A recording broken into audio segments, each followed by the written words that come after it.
मूकं करोति वाचालं पङ्गुं लङ्घयते गिरिं यत्कृपात्तमहं वन्दे परमानन्दमाधवम्।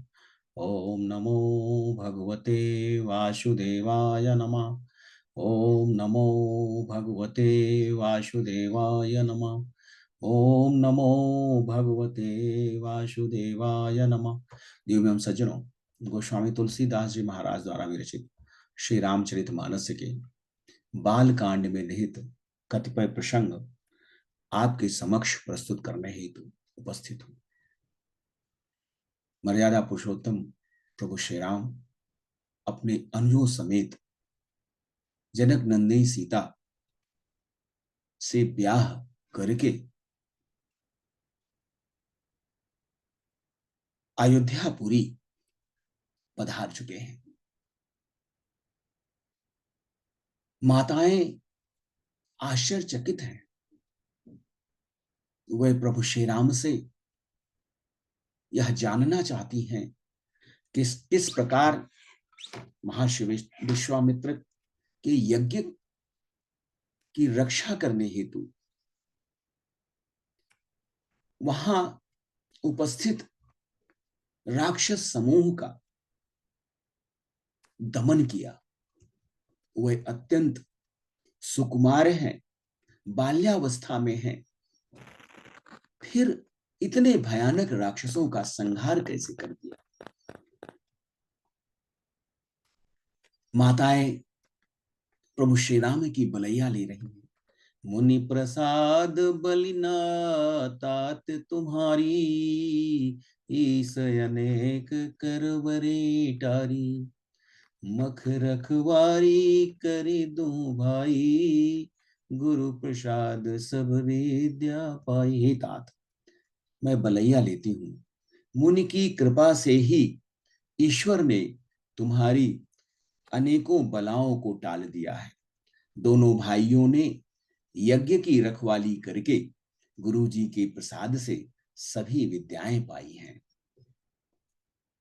माता कौशल्या प्रभु श्री राम के परब्रह्म स्वरूप से भली भांति परिचित हैं, किंतु उनकी माया के वशीभूत होकर, श्री राम जी की माया के वशीभूत होकर वे उन्हें अपना पुत्र मान रही हैं और अल्पायु में उनके द्वारा किए गए अद्वितीय कृत्य को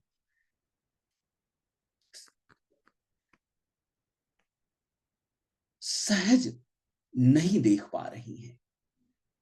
उन्हें विश्वास नहीं हो पा रहा है कि किस प्रकार से उनके सुकुमार पुत्र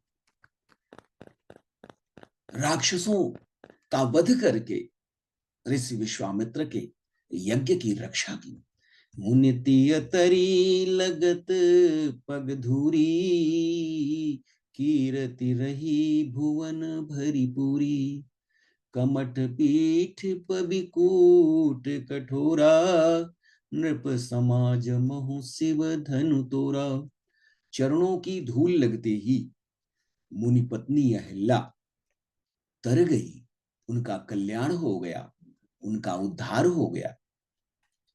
विश्व भर में यह कीर्ति पूर्ण रूप से व्याप्त है।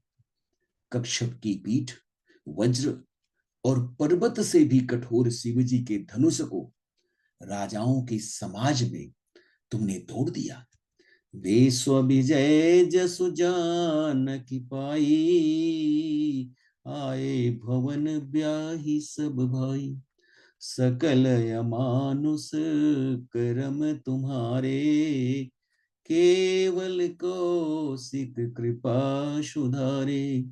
विश्वामित्र जी के यश और जानकी को पाया, विश्व विजय के यश को प्राप्त किया और जानकी का वर्ण किया, धनुष यज्ञ में विजयश्री प्राप्त की और सभी भाइयों को ब्याह कर घर लाए।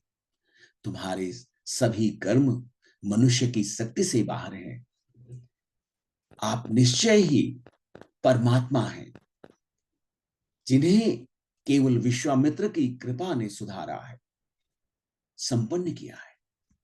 आज सुफल जग जन्म हमारा, देखी तात विधु बदन तुम्हारा।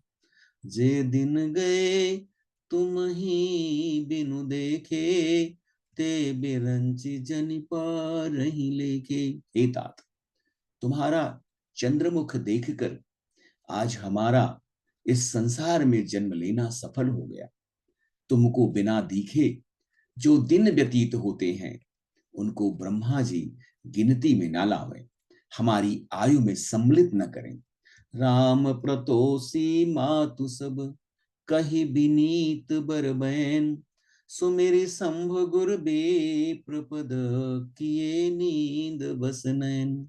विनय भरे उत्तम वचन कहकर श्री राम जी ने सभी माताओं को संतुष्ट किया। पुनः शिवजी गुरु और ब्राह्मणों के चरणों का स्मरण कर नेत्रों को नींद के वश में किया, अर्थात वह सो रहे। नींद बदन सोह सुठिलोना, मनहु सांझ सरसीरु सोना। घर घर करही जागरण नारी, देही परस्पर मंगल गारी। नींद में भी उनका अत्यंत सलोना मुखड़ा शोभायमान हो रहा है, मानो संध्या के समय का लाल कमल सुशोभित हो रहा हो। स्त्रियां घर घर में जागरण कर रही हैं और एक दूसरे को मंगलमयी गालियां दे रही हैं। पुरी विराजति राजति रानी, पुरी विराजति राजति रजनी। रानी कहीं बिलो कहूँ सजनी, सुंदर बधुन सासुल सोई। फन कन जनु सिर मनी उर गोई। रानियां कहती हैं, हे सजनी देखो, आज रात्रि कैसी शोभायमान हो रही है, जिससे अयोध्या विशेष सुशोभित हो रही है। यूं कहती हुए सासुएं सुंदर बहुओं को लेकर सो गई, मानो सर्पों ने अपने सिर की मणियों को हृदय में छिपा लिया हो। प्रात पुनीत काल प्रभु जागे, अरुण चोड़ बर बोलन लागे। वंदे माग धनी गुन गन गाए, पुरजन द्वार जोहारन आए। प्रातः काल पवित्र ब्रह्म मुहूर्त में प्रभु श्री राम जगे, मुर्गे सुंदर बोलने लगे, भाट और मागधों ने गुणों का गान किया तथा नगर के लोग द्वार पर जोहार करने को, वंदना करने को, प्रणाम करने को आए।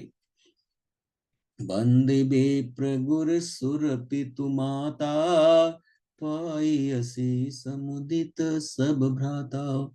जननिन सादर बदन निहारे, भूपति संग द्वार पगुधारे। ब्राह्मणों, देवताओं, गुरु, पिता और माताओं की वंदना करके आशीर्वाद पाकर सभी भाई प्रसन्न हुए। माताओं ने आदर के साथ उनके मुख को देखा, फिर वह राजा के साथ दरवाजे पर बाहर की ओर पधारी। कीन्ह शौच सब सहज सुचि, सरित पुनीत नहाय। प्रात क्रिया करितात पही, आए चारिउ भाई। स्वभाव से ही पवित्र चारों भाइयों ने सब शौचादि इत्यादि कर्मों से निवृत्त होकर पवित्र सरजू नदी में स्नान किया और प्रात क्रिया, संध्या वंदन इत्यादि करके वह पिता के पास गए। प्रभु श्री राम अपने अनुजों समेत जनकपुर से ब्याह करके अयोध्या नगरी में पदार्पण कर चुके हैं। चारों ओर आनंद का वातावरण है। महाराज दशरथ के चारों पुत्र महाराज जनक की चारों राजकुमारियों से ब्याहे गए हैं। अयोध्या को सजाया गया है, संवारा गया है। महाराज दशरथ अपनी रानियों समेत परम आनंद की अनुभूति कर रहे हैं। ऐसा प्रतीत हो रहा है कि उन्होंने परम पिता परमेश्वर, परब्रह्म परमेश्वर का साक्षात दर्शन कर लिया है।